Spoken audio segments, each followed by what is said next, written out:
함께 기도하겠습니다. 사랑의 아버지 하나님, 감사를 드립니다. 또 한 주를 살아가는 우리 성도들의 삶을 붙잡아 주시옵소서. 월요일이 아침에 하루 한 주를 시작하는 우리의 마음에 성령으로 충만하게 채워주시고, 주님, 또 연말을 준비하고 지나가는 우리의 삶에 안전함과 또 평안함과 또 주님 주신 은혜를 누리는 시간들이 될 수 있도록 하나님, 우리의 삶을 복되게 하여 주시옵소서. 예수님의 이름으로 기도드립니다. 아멘. 우리 찬송가 546장 찬양하시겠습니다.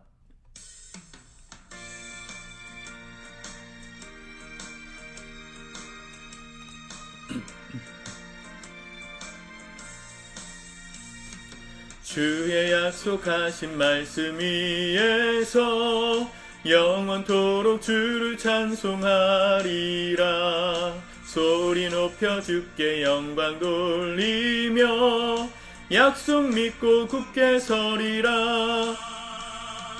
굳게 서리, 영원하신 말씀 위에 굳게 서리. 굳게 서리, 그 말씀 위에 굳게 서리라. 주의 약속하신 말씀 위에서 세상 염려 내게 엄습할 때에 용감하게 힘써 싸워 이기며 약속 믿고 굳게 서리라. 굳게 서리, 영원하신 말씀 위에 굳게 서리. 굳게 서리, 그 말씀 위에 굳게 서리라. 주의 약속하신 말씀 위에서 영원하신 주의 사랑이 믿고 성령으로 힘써 싸워 이기며 약속 믿고 굳게 서리라.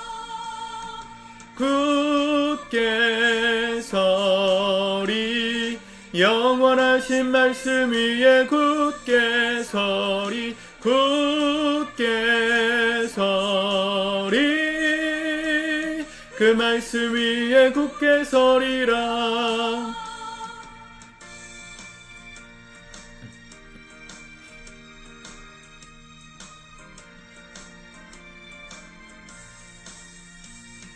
주의 약속하신 말씀 위에서 성령 인도하는 대로 행하며 주님 품에 항상 안식 얻으며 약속 믿고 굳게 서리라.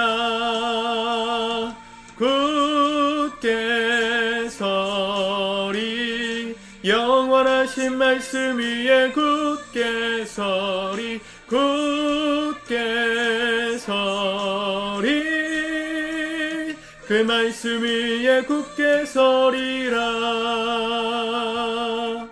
아멘. 오늘은 12월 20일 월요일입니다. 우리 곁에 오시는 그리스도, 이번 주 토요일까지 묵상하시면 우리 성탄절이 됩니다. 오늘 창세기 38장 26절 말씀을 읽으면서 책을 같이 읽도록 하겠습니다. 유다는 그 물건들을 알아보았다. 그 아이가 나보다 옳다. 나의 아들 셀라를 그 아이와 결혼시켰어야 했는데 하고 말하였다. 유다는 그 뒤로 다시는 그를 가까이 하지 않았다. 아멘. 창세기 37장부터 50장까지는 요셉의 이야기가 전개됩니다. 그런데 38장에 갑자기 맥락을 깨뜨리는 이야기가 끼어듭니다. 유다와 다말 이야기입니다. 야곱의 12아들 중에서도 유다는 아주 중요합니다. 다윗 왕이 거기서 나왔고 메시아도 그 갈라에서 나오게 되지요. 유다는 형제들에게서 떨어져 나가 가나안 사람 수아의 딸과 결혼하여 에르와 오난과 셀라 세 아들을 얻었습니다. 이후 맏아들을 결혼시켰는데 그 아내 이름이 다말입니다. 그런데 에르가 하나님의 눈밖에 나서 죽게 되지요. 유다는 둘째에게 형수와 결혼하여 형의 이름을 이으라고 합니다. 그러나 오나는 형의 아들을 낳지 않으려다가 죽고 맙니다. 결국 셋째만 남았습니다. 유다는 셀라마저 죽을까 염려하여 다말을 친정으로 보냅니다. 세월이 지나 유다의 아내도 죽고 막내 셀라도 장성했지만 다말은 여전히 친정에서 살았습니다. 그런데 어느 날 유다가 상을 벗고 딥나에 양털을 깎으러 간다는 소식을 들은 다말은 과부 옷을 입고 너울로 얼굴을 가리고는 딥나로 가는 길 어귀에 앉아 유다를 기다렸습니다. 유다는 그녀가 창녀라고 생각하여 새끼 염소 한 마리를 주기로 약속하고 도장과 허리끈과 지팡이를 담보로 맡기고 다말에게 들어갔습니다. 그렇게 해서 임신한 다말은 집으로 돌아와 너울을 벗고 다시 과부 옷을 입었습니다. 석 달이 지나 유다는 자기 며느리가 창녀짓으로 임신했다는 소문을 듣고 분노하여 며느리를 화형에 처하려고 했지요. 그러자 다말은 맡았던 담보물의 임자가 아이의 아비라고 고변합니다. 유다는 한눈에 그 물건들을 알아보고는 탄식하듯 말했습니다. 그 아이가 나보다 옳다. 이 이야기 뭘 말하는 걸까요? 물론 이 이야기를 오늘 우리의 사고와 가치관으로 판단해서는 안 됩니다. 다말도 단순히 창녀짓을 한 것은 아니지요.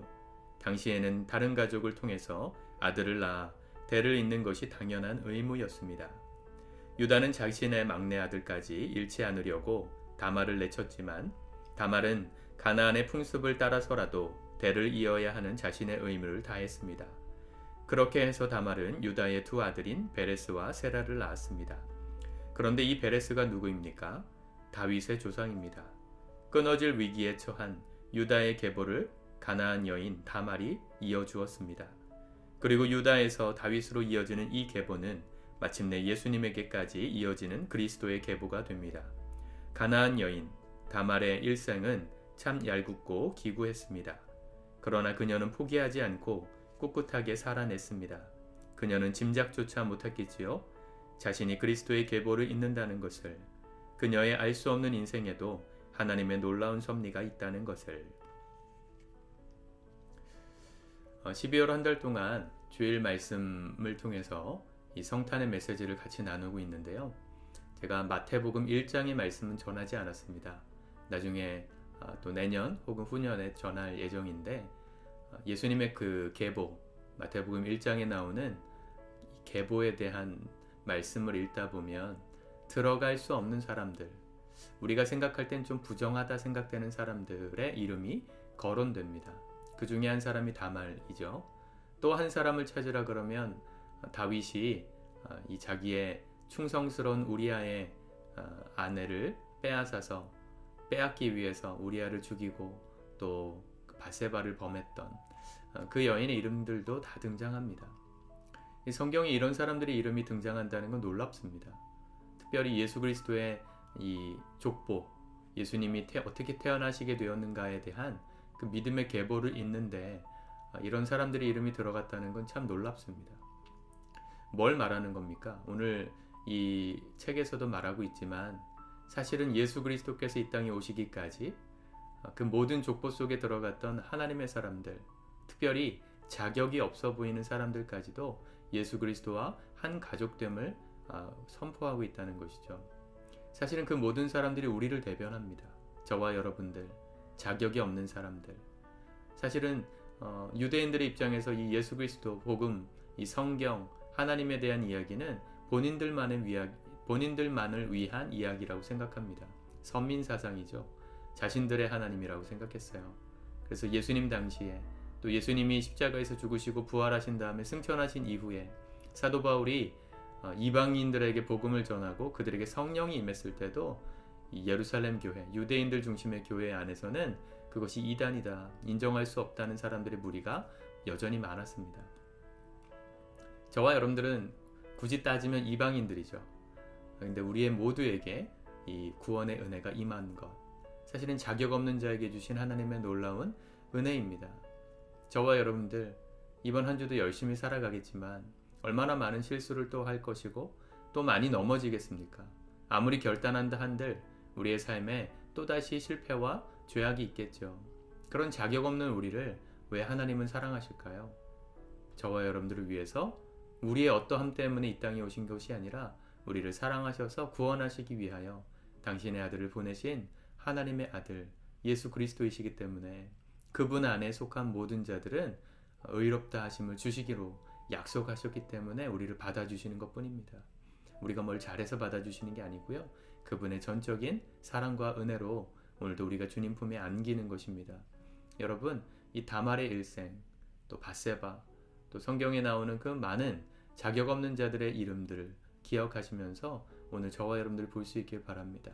자격 없는 사람들에게 주신 놀라운 하나님의 은혜, 그 은혜 붙들고 오늘도 승리하는 저와 여러분들 되었으면 좋겠습니다. 이번 한 주도 주님 오심을 기다리고 성탄의 그날을 준비하는 복된 한 주 살아가시기를 축복합니다.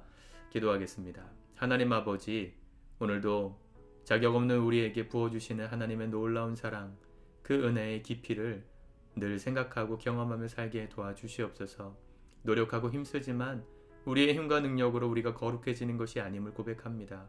우리가 십자가에 죽었음을, 우리를 위하여 예수께서 우리의 모든 죄값을 대신 지고 죽으시고 부활하심으로 우리를 의롭게 하신 이 구원의 은혜를 붙들고 오늘 주님 앞에 겸손히 주님 생각하며 주님 붙들며 주님 안에 거하며 주님 의로운 자로 살아간 우리 모두 되게 하여 주시옵소서.